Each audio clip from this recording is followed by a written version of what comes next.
I work as a gravedigger at St. Martin Cemetery, an old rural graveyard about 6 miles outside a small town in Burgundy, France. The place dates back to the 18th century, tucked away among dense pine and ancient oak forests. Over generations, it's become as much a part of the village as the people buried here quiet. Still, forgotten in the best way. The weathered stone markers lean at odd angles, their faces thick with green moss that's erased most of the names long ago. In the northeast corner lies the pauper children's section, the lowest part of the grounds. Most of the graves there have no stones, no names, just low mounds of earth that sink a little more every year, like the land itself is trying to swallow whatever trace was left of lives that barely began. On October 15 last year, I started my shift at 4 in the afternoon. Fall in Burgundy means the light dies fast. The air was cold and damp, carrying the smell of wet soil and rotting leaves from the woods ringing the cemetery. The dying sunset was a dull, brassy glow filtering through the old oaks, stretching long shadows across the white gravel paths. Everything was so quiet I could hear my own shovel biting into the dirt, the crunch of dry leaves under my boots, and far off the short evening bell from the village church calling for vespers. My job that day was digging a fresh plot in the south section for an old man who'd finally passed from age. I measured it out carefully, 6.5 feet long, just under 3 feet wide, 6 feet deep. The soil down there is heavy clay mixed with chalky stones, so you have to kick it slow, layer by layer. I piled the topsoil neatly to the side for refiling later.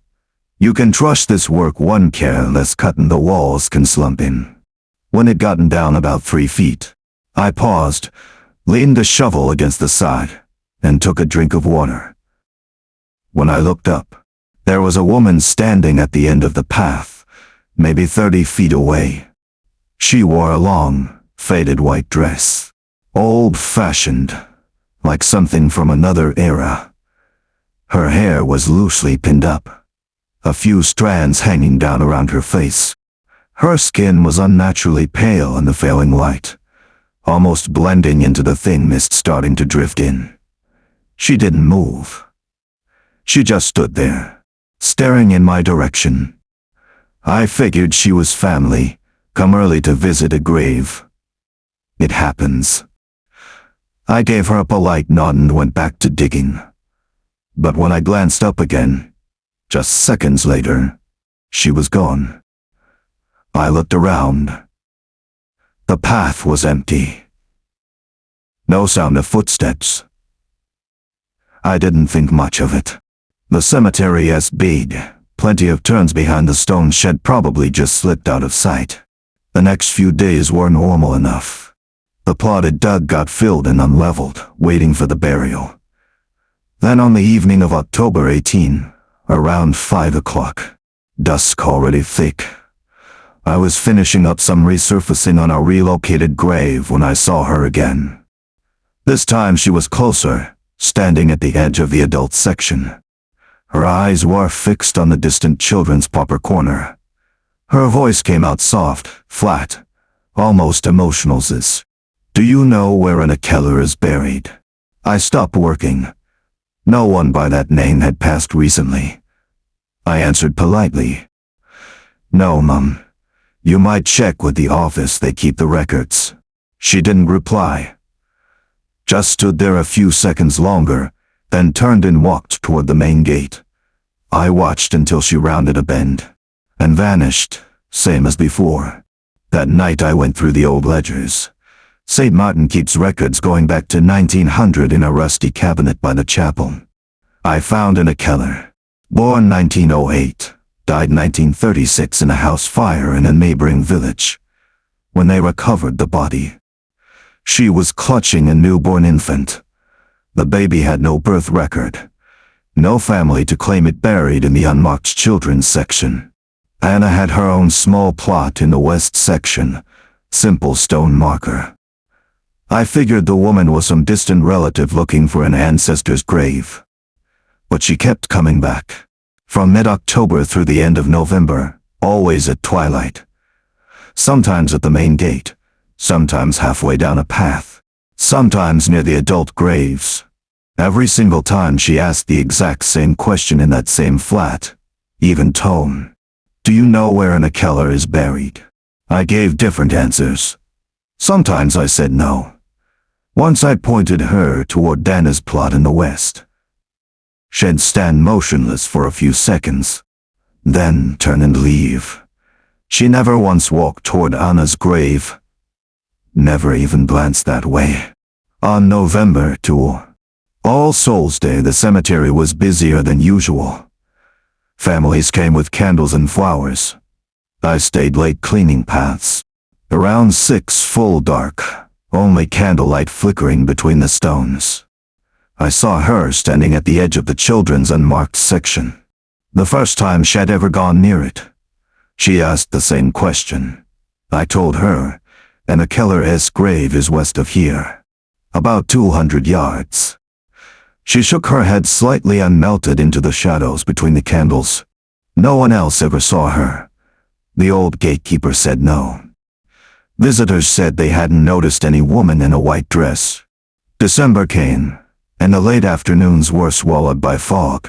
On December 10, around 4:30, I was digging another new plot in the south when she appeared again, this time only 15 feet away.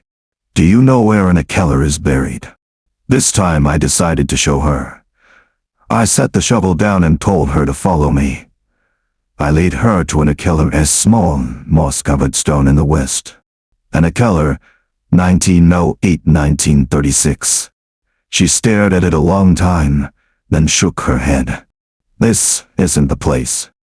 I took her to the children's unmarked corner in the northeast. I pointed to a slight depression in the earth, the exact spot listed in the old records for the infant.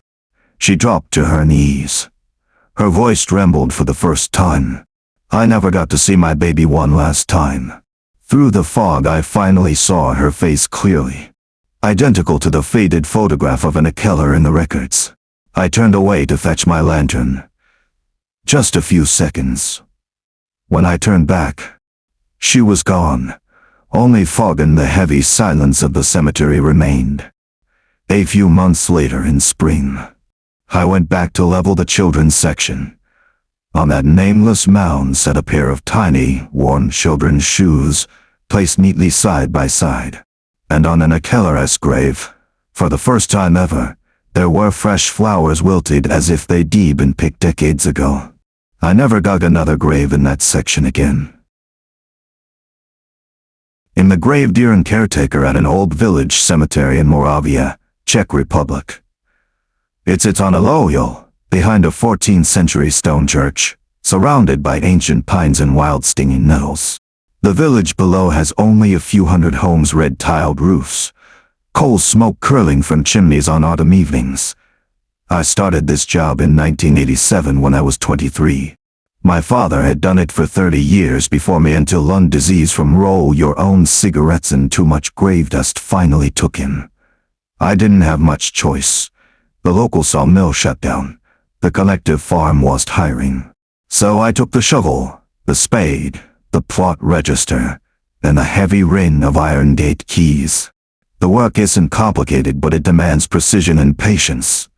Every morning I unlock the gate at 7. Check for fresh animal digging. Foxes love new graves.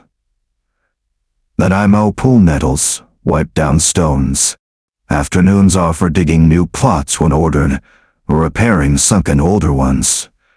At day's end I log everything: name, burial date, plot number, coffin type, fee. I like the routine. It keeps my mind off what's underneath. The oldest section is in the northwest corner. A gentle slope about 200 yards from the main gate. That's where local nobility from the late 19th century were laid to rest. Tall granite markers, old German inscriptions, some with small marble angels. The unusual thing is that many coffins here were fitted with bells, a custom from a time when people feared being buried alive. Deep comas, typhoid fever, poisoning, anything that could make a person seem dead. Wealthy families installed a thin cord tied to the corpse's hand, threaded through a narrow pipe in the lead. up to ground level, where it connected to a bronze bell on a short wooden post. If the person inside woke up, all they had to do was tug. The bell would ring. Someone would hear and dig them out. I've replaced cords a few times, cleaned rusted bells, fixed rotted posts. But I've never heard one actually ring for real. Only the wind giving them a faint, lazy jingle before silence. On October 23, 2024, I finished my shift at 6:30 p. Like always, late fall darkness comes early. Fog rolled up the hill from the nearby DYG River, thick enough that the church lights below were just hazy smudges. Temperature on 39 degrees Fahrenheit, cold that seeps through an old wool coat straight to the bone. The air smelled of wet earth, rotting pine needles, and village coal smoke all mixed together. I heard dry leaves crunching under my boots, water dripping from the church eaves. The iron gate groaning as I locked it. My evening routine never changes. One last walk around, check new graves for even settling. Look for stray dog prints, pick up wilted flowers. I always save the old section for last, it's the steepest and darkest. As I started up the narrow gravel path, I stopped. There was a faint sound in the distance. Ding. Ding ding ding. Not loud, not urgent. Steady, weak, like someone pulling with whatever strength they had left. I thought wind at first, but the breeze that night was barely enough to rustle leaves, nothing strong enough to keep a bell going like that. I stood listening. The sound was coming from the Von Hagen family plot. I went back to the tool shed near the gate and grabbed my old oil lantern. I still use because the wiring in the old section is unreliable. Lit it. Warm yellow glow inside the glass, and I followed the sound. Fog cuts the light to just a few yards ahead.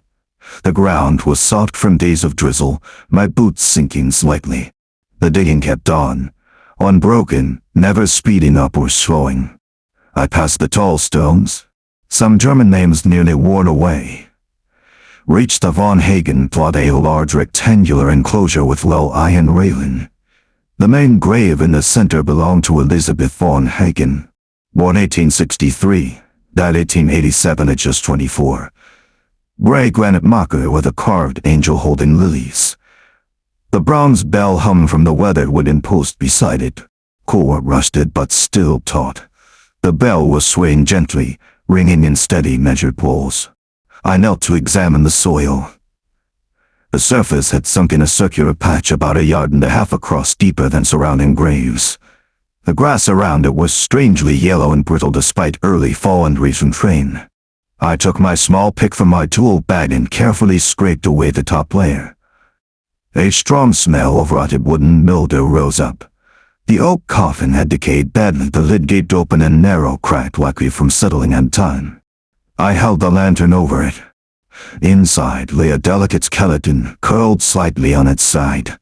Remnants of a Victorian ivory silk wedding dress clung to the bones. High collar, puffed sleeves, now gray and tattered. The right hand, long, slender finger bones still gripped the rusted bell cord. The knuckles were locked tight, as if they'd never let go since that final day. The cord was wrapped several times around the wrist bones. Rust fused into the marrow. I sat there a long while, lantern light steady on the scene. Nothing else unusual. No signs of external disturbance, no animals. Just that hand still clutching after more than 130 years. I said nothing. I refilled the soil carefully, layer by layer, tapped it smooth. Replaced the small cover stone over the pipe. Wiped the bronze bell clean with my old rag and straightened it. Then I stood, locked the gate, and walked home through the fog. That night I lay awake listening to wind whistle through the window cracks. The image of that skeletal hand wouldn't leave me. Since then, whenever thick fog rolls and during fall and winter, the bells start ringing from the old section. Not always Elizabeth S. Some nights it's the next grave, a man who died in 1891. Other nights one farther away, hard to pinpoint through the mist. always between 6 and 7 p.m. After closing when the village lights flicker on below. Steady, unhurried dinging, never desperate. It rings for a while, then fades into the fog. I still do my rounds. Elizabeth's soil has settled further. I keep her bell polished. No torn cords, no signs of force. The morning watchman, an old retiree from the co-op, says he never hears a thing. He laughed when I asked, told me I've been alone too long. I don't talk about it anymore. I just know those bells aren't cries for rescue from someone running out of air. They become something else. I repeated reminder night after night. That some people were forgotten while still alive, buried in haste. Wrongly declared dead, left in darkness without one final check. And now they remain, not asking to be saved, it's far too late for that, but simply so someone remembers they once existed, that they tried one last pull on the cord. On foggy evenings I still open and lock the gate on schedule. I still do my walk around, but I stop short of the old section. I stand at the entrance for a minute, listening to the faint dinging drifting through the mist. Then I turn back. The sound gradually weakens, as if it never truly stopped since 1887. I'm the caretaker and groundskeeper at a military cemetery on the outskirts of Prague, Czech Republic. It's dedicated to World War II veterans, a small section of a larger burial ground on the edge of a pine forest. I started here in 2010 after retiring from the army. I'd been a supply sergeant and never saw combat, just paperwork and transport. In old age I wanted something quiet with regular hours. This place fit peaceful, few visitors. Mostly elderly relatives or school groups on Memorial Days. Daily routine never changes. At 6:30 I unlock the main iron gate, check for storm damage or wind-blown trash, sweep the gravel paths, trim the short grass around the uniform rows of markers. Every stone is the same gray granite. Name, rank, birth and death years, division insignia. Some have no name, just unknown soldier or identity unconfirmed. Those graves contain no actual remains, just soil brought from old battlefields, buried as a symbol. I'm grown used to them. I clean those the most carefully because no one else visits. There's one particular plot in the fourth row, number 47. The marker reads unknown soldier 1920 to 1944. No name, no unit. I've tended it for 15 years. Every week I pull leads from the base, wipe dust from the face with a damp cloth. The soil stays perfectly level. No settling because there's nothing beneath but ordinary dirt. I never thought much about it, just part of the job. On November 12 this year, thunderstorms rolled in all afternoon. Strong north wind bringing early winter chill. I finished at 6. Locked the main gate, checked the back one. Rain hammered the small tool shed roof. I wore my old raincoat, torchlight in hand, heading to my little staff cottage on the grounds. That night I went to bed early, worn out from clearing fallen leaves all day. I had a dream unusually vivid. I was standing in the cemetery in the rain, but I stayed dry. In front of me was plot 47. Sitting on the marker was a young soldier, maybe 22, in a mud-caked wear-marked uniform, steel helmet tilted. His face was pale, eyes sunken, but not frightening. He gave a sad, resigned smile and spoke softly, almost whispering, "I'm not down there, old man. It's just dirt underneath. But I need a place for people to remember something was lost. You get it, don't you?" I tried to answer, but cowed and speak. He stood, gave a crisp military salute, right hand to helmet, then walked slowly toward the pine woods. His boot steps speckled clearly on the gravel despite the downpour. I woke at 3. Soaked in sweat, though the room was cold. Heart racing, but not from fear, just a heavy, indebted feeling. Next morning, November 13, I went straight to plot 47. Rain had stopped. Sky laid gray. The stone was clean from the downpour, Soil still flat. Nothing unusual. I wiped it anyway, but my hand lingered longer on the words unknown soldier. I thought about the dream, then pushed it aside. Old men dream nonsense. In the nights that followed, I started hearing sounds. First one late November evening when frost began. I was locking up at 6:15. Pitch black. I heard footsteps on the main gravel path. Slow measured, like a lone soldier marching. Heavy boot falls. Deliberate CLOMP, CLOMP, CLOMP. Not hurried, not hesitant. I swept my flashlight around. Nothing. The steps circled the veteran section. Past the rows, then stopped near plot 47th. Silence. I chalked it up to wind or animals. But it happened the next night, and the next. Always between 6 and 7. After closing, when no one should be here, the footsteps never came near the gate, just circled the graves like a slow, aimless patrol. I started listening from inside the shed instead of going out. Those boot sounds were familiar, same cadence from my old training days. Winter arrived early this year. Early December morning, frost blanketed everything. On December 8 I came in at 6 to clear ice. When I reached plot 47 I froze. On the smooth granite face was a perfect handprint, 5 distinct fingers, broad young man's palm. Lightly etched into the frost. Not mine, I wear thick gloves.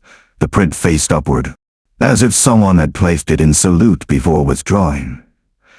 I looked around, no footprints on the paths, no boot marks anywhere. Just that hand. I wiped it away with my cloth, hand trembling slightly. I told no one.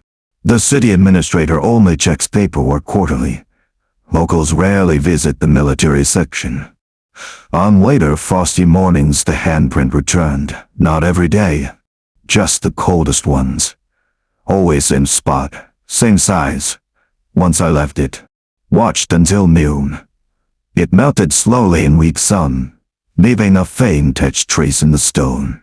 The nighttime footsteps continued, regular as clockwork. I grew accustomed to them. Fear faded into a vague sadness, like mourning someone I never knew. Grenola grave is still empty. I checked old records. Plot 47 filled in 1945 with soil from a battlefield near the Elbe where many soldiers vanished without trace. No identity. I keep to my routine. Sweep paths, wipe stones. Lock up at 6. But now every evening I pause at the gate a moment before heading home. The footsteps start far off, circle the section, linger longest near plot 47, then stop. On cold mornings I look at the handprint before wiping it clean. Some men don't want to be found. They're not beneath that soil, and they are nowhere else either. They just need a spot for someone to remember. They went missing, not dead, but missing forever. I still tend that empty grave. 15 years now, and probably for many more.